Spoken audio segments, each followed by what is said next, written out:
വിശുദ്ധ ഖുർആൻ അന്ത്യദിനം വരെ വരുന്ന മുഴുവൻ ആളുകൾക്കും മാർഗദർശിയായി മാർഗദർശനമായി അള്ളാഹു അയച്ച ശുദ്ധവചനങ്ങളാണ്. അതിൽ പറയാത്തതൊന്നുമില്ല. കഴിഞ്ഞുപോയതും വരാനിരിക്കുന്നതുമായ മുഴുവൻ സംഗതികളെക്കുറിച്ചും അതിൽ സൂചനയായോ വ്യക്തമായോ പറഞ്ഞിട്ടുണ്ട്. സൂറത്തു സബ നമുക്ക് സുപരിചിതമാണ്. സൂറത്തു സബയിൽ സബകാരെ കുറിച്ച് പറയുന്നുണ്ട്. അതിന്റെ 15 തുടങ്ങി 1-2 സൂക്തങ്ങളിലേക്ക് നമ്മൾ ശ്രദ്ധിച്ചാൽ നമുക്ക് കാണാം, ലഖദ് കാന ലിസബഇൻ ഫീ മസ്കനിഹിം ആയ ജന്നതാനി അൻ യമീനിൻ വശിമാൽ കുലൂ മിൻ റിസ്ഖി റബ്ബിക്കും വഷ്കുറൂ ലഹു ബൽദത്തുൻ ത്വയ്യിബത്തുൻ വറബ്ബുൻ ഗഫൂർ. സബകാർക്ക് നല്ല കൃഷിയുണ്ടായി. 2 തോട്ടങ്ങൾ അല്ലാഹു സുബ്ഹാനഹു വ തആല അവർക്ക് നൽകി. ആ തോട്ടങ്ങളിലൂടെ സഞ്ചരിക്കുമ്പോൾ തന്നെ നല്ല പരിമളമായിരുന്നു. ചെള്ളുകള്, പ്രാണികള്, പാമ്പുകള്, ക്ഷുദ്രജീവികളൊന്നും അവിടെ ഉണ്ടായിരുന്നില്ല. അത്തരം പ്രാണികളൊക്കെ ആ തോട്ടത്തിലേക്ക് കടന്ന് അതിന്റെ പരിമളം ആസ്വദിക്കുമ്പോഴേക്കും ചത്തുപോകുമായിരുന്നു. അത്രയും സുന്ദരമായ 2 തോട്ടങ്ങൾ. അവരുടെ മുകൾ ഭാഗത്ത് മലയിൽ നിന്ന് നല്ല ജലം, അരുവികൾ ഇങ്ങനെ ഒഴുകിക്കൊണ്ടിരുന്നു. പല അരുവികൾ. അവർ ആ അരുവികളെല്ലാം സംയോജിപ്പിച്ചുകൊണ്ട് നല്ലൊരു അണക്കെട്ട് തയ്യാർ ചെയ്തു. ആ അണക്കെട്ടിൽ നിന്ന് അവരുടെ തോട്ടങ്ങളിലേക്ക് നല്ല ജലത്തിനെ ഇങ്ങനെ പമ്പ് ചെയ്ത് ഒഴുക്കിക്കൊണ്ടിരുന്നു. സുന്ദരമായ അവരുടെ തോട്ടത്തിലേക്ക് 2 തോട്ടങ്ങളിലേക്കും ജലം ഇങ്ങനെ ഒഴുകി വന്നു. സുന്ദരമായി അവർ ആ പഴങ്ങളും അവിടെ വിളയിച്ചെടുക്കുന്ന നല്ല നല്ല വസ്തുക്കൾ അവരുപയോഗിച്ചു. പുറത്ത് വിപണികളിൽ കൊണ്ടുപോയി വിൽപ്പന നടത്തി. പുറമേയുള്ള സാധനങ്ങൾ ഇങ്ങോട്ട് കൊണ്ടുവന്നു. അങ്ങനെ സുന്ദരമായി നീങ്ങുന്ന ഒരു നാട്. ആ നാടിനെ കുറിച്ച് റബ്ബ് സുബ്ഹാനഹു വ തആല പറഞ്ഞത് ബൽദത്തുൻ ത്വയ്യിബത്തുൻ വറബ്ബുൻ ഗഫൂർ. ഈ നാട് അവർക്ക് സുന്ദരമായി ഒരുക്കി കൊടുത്തുകൊണ്ട് റബ്ബ് അവരോട് പറഞ്ഞു, വഷ്കുറൂ ലഹു കുലൂ മിൻ റിസ്ഖി റബ്ബിക്കും.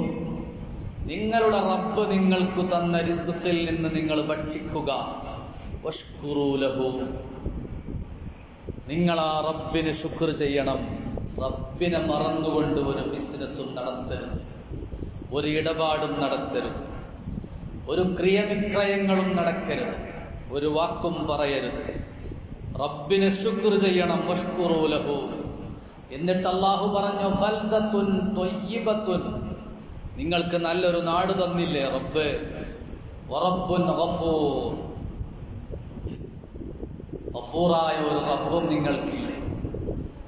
നമ്മൾ കേരളത്തിനെ കുറിച്ച് പറയാനുള്ളത് തന്നെ, നമ്മൾ നല്ല പലരും പറയാറുള്ളത് ദൈവത്തിന്റെ സ്വന്തം നാട് എന്ന് പറഞ്ഞതുപോലെ റബ്ബിന്റെ ഒരു നാട്. ബൽദത്തുൻ ത്വയ്യിബത്തുൻ വറബ്ബുൻ ഗഫൂർ, പൊറുക്കുന്ന ഒരു റബ്ബും നിങ്ങൾക്കുണ്ട്. ഫഅറദൂ, അവരാ നിർദ്ദേശങ്ങളിൽ നിന്ന് പിന്തിരിഞ്ഞു കളഞ്ഞു. ഫഅർസൽനാ അലൈഹിം സൈലൽ അരിം, അവരിലേക്ക് അല്ലാഹു ആ അണക്കെട്ടങ്ങ് പൊട്ടിച്ചു കളഞ്ഞു. വബദ്ദൽനാഹും ബിജന്നതൈഹിം ജന്നതൈൻ ദവാതൈ ഉക്ലിൻ വഖംതിൻ വഅസ്ലിൻ വശൈഇൻ മിൻ സിദ്രിൻ ഖലീൽ. ആ അണക്കെട്ട് പൊട്ടിച്ച് അവരുടെ 2 തോട്ടങ്ങളെയും അല്ലാഹു നശിപ്പിച്ചു കളഞ്ഞു. അവരെ അല്ലാഹു സുബ്ഹാനഹു വ തആല നാമാവശേഷമാക്കി. വജഅൽനാഹും അഹാദീസ, അവർ വെറും വാർത്തകൾ മാത്രമായി. വമസ്സഖ്നാഹും കുല്ല മുമസ്സഖിൻ, നാം അവരെ പിച്ചി ചീന്തിക്കളഞ്ഞു. അല്ലാഹു സുബ്ഹാനഹു വ തആല പറയുന്നു, ഇന്ന ഫീ ദാലിക ലആയാതിൻ ലികുല്ലി സബ്ബാരിൻ ശകൂർ. ക്ഷമിക്കാനും സഹിക്കാനും ശുക്ർ ചെയ്യാനും കഴിയുന്നവർക്ക് ഇതിലൊക്കെ വലിയ പാഠങ്ങളുണ്ട്. വിശുദ്ധ ഖുർആൻ ഇതെല്ലാം നേരത്തെ നമുക്ക് പറഞ്ഞു തന്നിട്ടുണ്ട്. ഇതിന്റെ സൃഷ്ടാവിന്റെ മുമ്പിൽ സുജൂദ് ചെയ്യലല്ലാതെ, അവന് കീഴ്പ്പെട്ട് ജീവിക്കലല്ലാതെ സൃഷ്ടികളായ നമ്മെ സംബന്ധിച്ചിടത്തോളം ഒരു വഴിയുമില്ല. എന്തെല്ലാം സംവിധാനങ്ങൾ പുരോഗമിച്ചു വന്നു. പുരോഗതിയുടെ സോപാനത്തിലാണ് നമ്മളെന്നാണ് പറയുന്നത്. ശാസ്ത്രം പുരോഗമിച്ച് എവിടെയോ എത്തി എന്നാണ് പറയുന്നത്. പക്ഷേ റബ്ബിന്റെ തീരുമാനത്തിനപ്പുറം ഒന്നും ഒരാൾക്കും ചെയ്യാൻ കഴിയുന്നില്ല. മൻ കാന മഅല്ലാഹി കാനല്ലാഹു മഅഹു. അല്ലാഹുവിന്റെ കൂടെ നടക്കാൻ തയ്യാറായാൽ, അല്ലാഹുവിന്റെ വിധിവിലക്കുകൾ അനുസരിച്ച് മുന്നോട്ട് പോകാൻ തയ്യാറായാൽ, കാനല്ലാഹു മഅഹു, അല്ലാഹു അവന്റെ കൂടെയുണ്ടാകും. അല്ലാഹു നമുക്ക് തൗഫീഖ് നൽകട്ടെ. അല്ലാഹുവിന്റെ തീരുമാനങ്ങൾക്കപ്പുറം ഒന്നും നടക്കില്ല, നടത്താൻ ആർക്കും കഴിയില്ല. വഫൗക തഖ്ദീരിനാ ലില്ലാഹി തദ്ബീറു, വഫൗക തദ്ബീരിനാ ലില്ലാഹി തഖ്ദീറു. അല്ലാഹുവിന്റെ കണക്കുകൂട്ടൽ അങ്ങനെ നടന്നു പോകും. അല്ലാഹുവിന്റെ തീരുമാനങ്ങൾ അങ്ങനെ നടന്നു പോകും. അമേരിക്കയുടെ പ്രസിഡന്റ് സ്ഥാനാർത്ഥി എന്തെല്ലാം സംവിധാനത്തിലാണ് അവർ സമ്മേളനത്തിൽ വരുന്നത്, എന്തെല്ലാം സെക്യൂരിറ്റികളാണ് അവർക്കുള്ളത്. പക്ഷേ ഒരു ചെറുപ്പക്കാരന്റെ വെടിയുണ്ട കൊണ്ട് അദ്ദേഹത്തിന്റെ കാത് കുത്തിയിട്ടാണ് പോയത്. കാതിന് ഓട്ട തുളച്ചിട്ടാണ് വെടിയുണ്ട പറന്നു പോയത്. സംവിധാനങ്ങളില്ലാത്തതുകൊണ്ടാണോ? ഒരു സംവിധാനത്തിലും ഇതിനെയൊന്നും തിരുത്താനും അള്ളാഹുവിന്റെ തീരുമാനങ്ങളെ തകർക്കാനും കഴിയില്ല. നമ്മൾ അള്ളാഹുവിന്റെ കൂടെ നിൽക്കണം. നമുക്ക് പ്രയാസങ്ങൾ ഉണ്ടാകുമ്പോൾ ക്ഷമിക്കാൻ കഴിയണം. നബി സല്ലല്ലാഹു അലൈഹി വസല്ലം പറഞ്ഞു, ഇദാ അഹബ്ബല്ലാഹു ഖൗമൻ, അല്ലാഹു ഒരു സമൂഹത്തിനെ ഇഷ്ടപ്പെട്ടാൽ, ഇബ്തലാഹും, അവരെ പരീക്ഷിച്ചു കൊണ്ടിരിക്കും. ഫമൻ റളിയ ഫലഹു റിളാ, ആ അല്ലാഹുവിന്റെ പരീക്ഷണത്തിൽ തൃപ്തിപ്പെടാൻ തയ്യാറായാൽ, ഫലഹു റിളാ, അവനിക്ക് റബ്ബിന്റെ പൊരുത്തമുണ്ട്. വമൻ സഖിത ഫലഹു സഖതു, അതിൽ സങ്കടപ്പെട്ട് വേവലാതിപ്പെട്ട് റബ്ബിനെ പരിഹസിക്കാനാണോ തീരുമാനം, എങ്കിൽ അവനിക്ക് റബ്ബിന്റെ സഖത്തുണ്ട്, ദേഷ്യമുണ്ട്. വയനാട് ദുരന്തം നടക്കുമ്പോ ആളുകൾ ചോദിക്കുകയാണ്, ദൈവമെവിടെ? അള്ളാഹു എന്ന് പറയുന്ന ശക്തി എവിടെ? എന്തുകൊണ്ടാണ് ഈ കൊച്ചു കുഞ്ഞുങ്ങളെ അള്ളാഹു ഇങ്ങനെ കഷ്ടപ്പെടുത്തുന്നത്? മുസ്ലിമീങ്ങൾക്ക്, അവിശ്വാസികൾക്ക്, മതമുള്ളവർക്ക്, ഇല്ലാത്തവർക്ക് എന്തുകൊണ്ടാണ് ഇങ്ങനെ പ്രയാസം വരുന്നത്? ഇതൊന്നും ഒരു അത്ഭുതമല്ല. ഇത് നേരത്തെ നബി സല്ലല്ലാഹു അലൈഹി വസല്ലം തങ്ങൾ പറഞ്ഞതാണ്. അശദ്ദുന്നാസി ബലാഅൻ, ലോകത്ത് ഏറ്റവും കൂടുതൽ പ്രയാസം അനുഭവിക്കുന്നത് അൽ അംബിയാ, അംബിയാക്കൾക്കാണ് റബ്ബ് ഏറ്റവും കൂടുതൽ പരീക്ഷണങ്ങൾ നൽകുന്നത്, പ്രയാസങ്ങൾ നൽകുന്നത്. അല്ലാഹു ഒരാളെ ഇഷ്ടപ്പെട്ടാൽ അവരെ പരീക്ഷിക്കുകയാണ് ചെയ്യുന്നത്. പരീക്ഷണങ്ങൾ പല വിധത്തിൽ വന്നുകൊണ്ടിരിക്കും. ആ പരീക്ഷണങ്ങളിൽ അവൻ ക്ഷമിക്കുന്നുണ്ടോ, സഹിക്കുന്നുണ്ടോ എന്ന് ചിന്തിക്കുകയാണ്. എന്നിട്ട് അവനിക്ക് വലിയ പ്രതിഫലം കൊടുക്കുകയാണ് അല്ലാഹു സുബ്ഹാനഹു വ തആല. സല്ലല്ലാഹു അലൈഹി വസല്ലം തങ്ങൾ പറയാണ്, ഇദാ മാത വലദുൽ അബ്ദി, ഒരാളുടെ കുട്ടി മരിച്ചാൽ, ചെറിയ കുട്ടി മരണപ്പെട്ടു പോയാൽ, ഖാല അല്ലാഹു തആല ലിമലായികതിഹി, മലക്കുകളോട് റബ്ബ് ചോദിക്കണം. അള്ളാഹുവിന്റെ കൽപ്പന പ്രകാരം മലക്കുകൾ ആ കുട്ടിയുടെ റൂഹിനെ പിടിച്ചു. ആ കുട്ടി മരണപ്പെട്ടു പോയി. അപകടത്തിലാണെങ്കിലും അല്ലെങ്കിലും ഏത് ദുരന്തത്തിലാണെങ്കിലും അല്ലെങ്കിലും കുട്ടി മരണപ്പെട്ടു. അപ്പോ ആ റൂഹിനെ പിടിച്ചു കൊണ്ടുവന്ന മലക്കുകളോട് അള്ളാഹു ചോദിക്കുന്നു, ഖബൽതും വലദ അബ്ദി, നിങ്ങൾ എന്റെ അടിമയുടെ കുട്ടിനെ പിടിച്ചുലേ, മരിപ്പിച്ചുലേ? അപ്പൊ അവര് പറയും, അതെ. ഖബൽതും സമറത ഫുആദി, അല്ലാഹു ചോദിക്കുകയാണ്, എന്റെ കരളിന്റെ കഷ്ണമാകുന്ന എനിക്ക് ഏറ്റവും പ്രിയപ്പെട്ട എന്റെ അടിമയുടെ പ്രിയപ്പെട്ട കുഞ്ഞിനെ നിങ്ങൾ പിടിച്ചുവല്ലേ? അവര് നഅം, അതേ എന്ന് പറയും. അപ്പൊ അല്ലാഹു പറയുന്നു, അപ്പൊ അല്ലാഹു വീണ്ടും ചോദിക്കുന്നു, മാദാ ഖാല അബ്ദി, അപ്പൊ എന്റെ അടിമയുടെ പ്രതികരണം എന്താണ്? എന്താണ് എന്റെ അടിമ പറയുന്നത്? പരാതിയുണ്ടോ? പരിഭവമുണ്ടോ? എന്താണ് എന്റെ അടിമയുടെ പ്രതികരണം? അപ്പൊ മലക്കുകൾ പറയും, ഹമിദക്ക, അവർ അൽഹംദുലില്ലാ എന്നാ പറയുന്നത്. വസ്തർജഅ, അവർ ഇന്നാ ലില്ലാഹി വ ഇന്നാ ഇലൈഹി റാജിഊൻ എന്നാണ് പറയുന്നത്. ഫയഖൂലുല്ലാഹു, അല്ലാഹു പറയും, ഇബ്നു ലിഅബ്ദി ബൈതൻ ഫിൽ ജന്ന, എന്റെ പ്രിയപ്പെട്ട അടിമക്ക്, ആ കുഞ്ഞിന്റെ പിതാവിനിക്ക്, മാതാവിനിക്ക് നിങ്ങൾ സ്വർഗത്തിലൊരു ഭവനം തയ്യാറ് ചെയ്തോളൂ. വസമ്മൂഹു ബൈത്തൽ ഹംദ്, സ്തുതിഗീതത്തിന്റെ വീടെന്ന്, സ്തുതിയുടെ വീടെന്ന്, സ്തുതിയുടെ ഭവനം എന്ന വീടിന് നിങ്ങൾ പേര് വെച്ചോളൂ. ഇങ്ങനെ അല്ലാഹു സുബ്ഹാനഹു വ തആല അടിമകൾക്ക് മഹത്വം കൊടുക്കുന്നതിന് വേണ്ടിയാണ് ഇങ്ങനെയുള്ള സംഗതികളൊക്കെ ചെയ്യുന്നത്. ഇവിടെ നമ്മൾ റബ്ബിനെ തെരഞ്ഞു നടക്കേണ്ട കാര്യമില്ല. ഇതൊക്കെ റബ്ബ് സുബ്ഹാനഹു വ തആല നേരത്തെ പറഞ്ഞതാണ്. മൂസാ നബി അലൈഹിസ്സലാത്തു വസ്സലാമിന്റെ കാലത്ത് ഖാറൂനിന്റെ സംഭവം വിശുദ്ധ ഖുർആൻ എടുത്തു പറയുന്നുണ്ട്. ഖാറൂനിന്റെ കാലത്തുള്ള പണ്ഡിതന്മാർ, പ്രവാചകന്മാർ ഖാറൂനിനോട് പറഞ്ഞു, നിങ്ങൾക്ക് ഒരുപാട് സമ്പത്ത് തന്നിട്ടുണ്ട്, നിങ്ങളുടെ ഖജനാബുകളുടെ താക്കോൽ ചുമക്കാൻ തന്നെ എമ്പാടും ഒട്ടകങ്ങൾ വേണം, അത്രയും വലിയ സമ്പത്ത് തന്നിട്ടുണ്ട്, നിങ്ങൾ സുഭിക്ഷമായി ജീവിച്ചോളൂ, ഒരു കുഴപ്പമില്ല. പക്ഷെ റബ്ബിനെ മറന്നുപോകും, പാവങ്ങളെ മറന്നുപോകരുത്. റബ്ബിന് ശുക്ർ ചെയ്യണം, പാവങ്ങൾക്ക് കൊടുത്തുകൊണ്ടിരിക്കണം. സഹോദരങ്ങളെ, നമ്മളൊക്കെ ഈ വഴിയിലേക്ക് കടന്നു വരണം.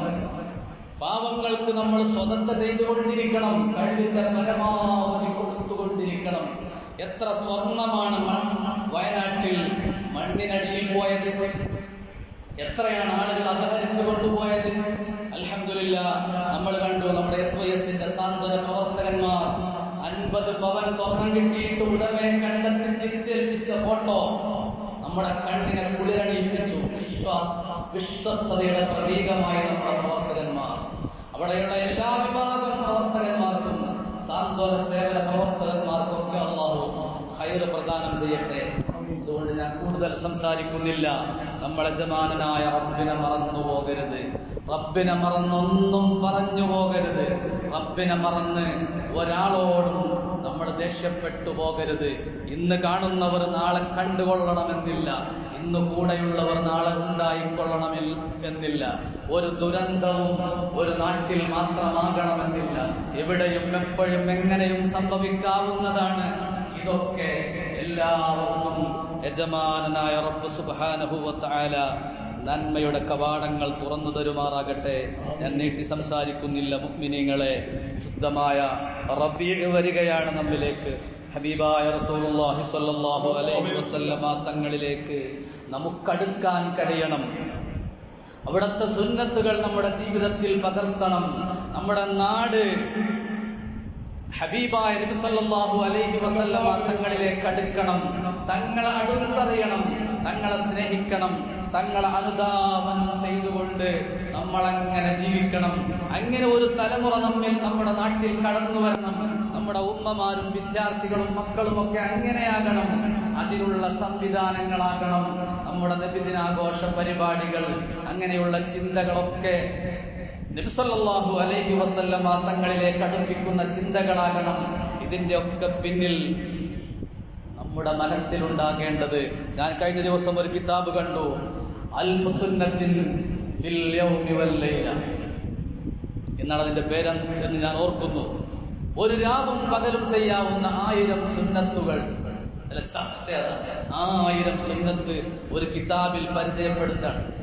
നമ്മൾ പ്രഭാതം മുതൽ നമ്മൾ ഉറക്കിൽ നിന്ന് എഴുന്നേറ്റിരുന്നാൽ അതിലാദ്യം പറയുന്ന സുന്നത്ത്, ഉറക്കിൽ നിന്ന് എഴുന്നേറ്റിരുന്നാൽ മുത്ത് നബി സല്ലല്ലാഹു അലൈഹി വസല്ലമ തങ്ങൾ ആ ഉറക്ക ചടവൊഴിവാക്കുന്ന വിധം 2 കൈകൊണ്ട് മുഖമിങ്ങനെ തടവിയിരുന്നു എന്നാണ്.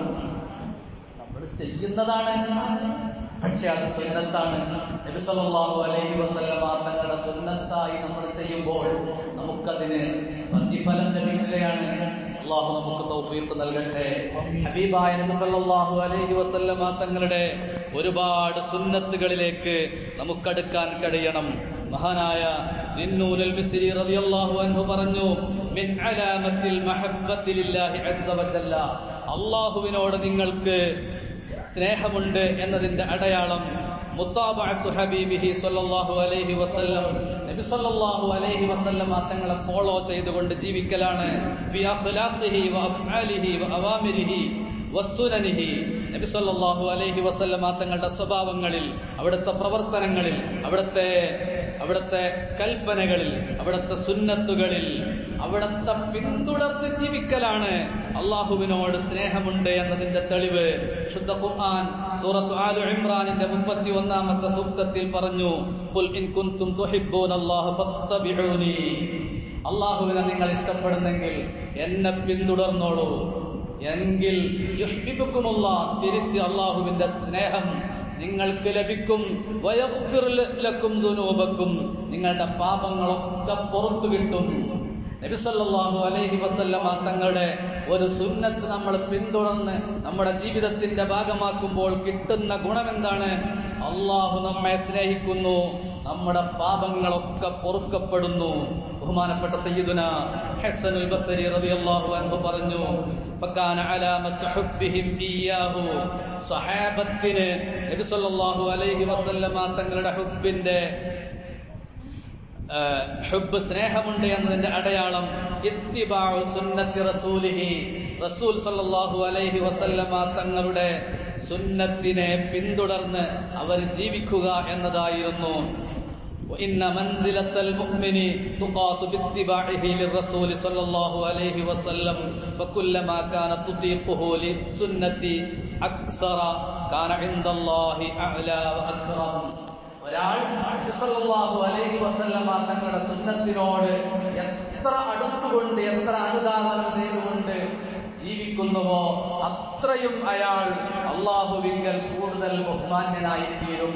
അതുകൊണ്ടാണ് നമ്മുടെ അയ്യായ പള്ളിയിൽ അന്ത്യശ്രമം കൊള്ളുന്ന ഉസ്താദിനെ നമ്മൾ തെരഞ്ഞെടുത്താൽ, അവരെ നോക്കിയാൽ, അമോലിയപ്പാപ്പയെ നോക്കിയാൽ, ബഹുമാനപ്പെട്ട കുണ്ടൂർ ഉസ്താദിനെ നോക്കിയാൽ, അവരൊക്കെ മുത്ത് നബി സല്ലല്ലാഹു അലൈഹി വസല്ലമ തങ്ങളുടെ സുന്നത്തുകൾ അനുധാവനം ചെയ്തതുകൊണ്ടാണ് അവരൊക്കെ ഉന്നത ശ്രേണിയിലെത്തിയത്. ആരംഭപ്പൂവായ മുത്ത് നബിയുടെ മീലാദ് വന്നെത്തി, ഞങ്ങൾക്ക് സന്തോഷം വന്നെത്തി. വാഹല്ലിൽ ഖുബ്ബത്തിൽ ഖളറാഇ ഖുബ്ബത്തി സയ്യിദിൽ കൗനൈനി ഖുർറത്തൽ ഐനൈനി. റൗള ഷരീഫിന്റെ ചാരത്തുപോയി മുത്തുനബി സല്ലല്ലാഹു അലൈഹി വസല്ലമ തങ്ങളെ കുറിച്ച് പാട്ടുപാടുകയാണവർ. അവർക്കതിൽ വലിയ ആനന്ദമാണ്, വലിയ സന്തോഷമാണ്. നബി സല്ലല്ലാഹു അലൈഹി വസല്ലമ തങ്ങളെ പറയുമ്പോൾ, അവരെ പിന്തുടർന്ന് ജീവിക്കുമ്പോൾ, അവിടുത്തെ സുന്നത്തുകൾ കേൾക്കുമ്പോൾ, അത് ജീവിതത്തിൽ പകർത്താൻ ശ്രമിക്കുമ്പോൾ അവർക്ക് വലിയ സന്തോഷമാണ്. ആ സന്തോഷമാണ് അവരെ അള്ളാഹുവിങ്കൽ കൂടുതൽ ഉയർത്തിയത്. ബഹുമാനപ്പെട്ട അയ്യായ പള്ളിയിലെ മൗലവിപ്പാപ്പ വലിയ മഹാനായിരുന്നു, നമുക്കൊക്കെ അറിയാം. ബഹുമാനപ്പെട്ട മമ്പറത്ത് ഉപ്പാപ്പയുടെ ഖാദിമായിരുന്നല്ലോ.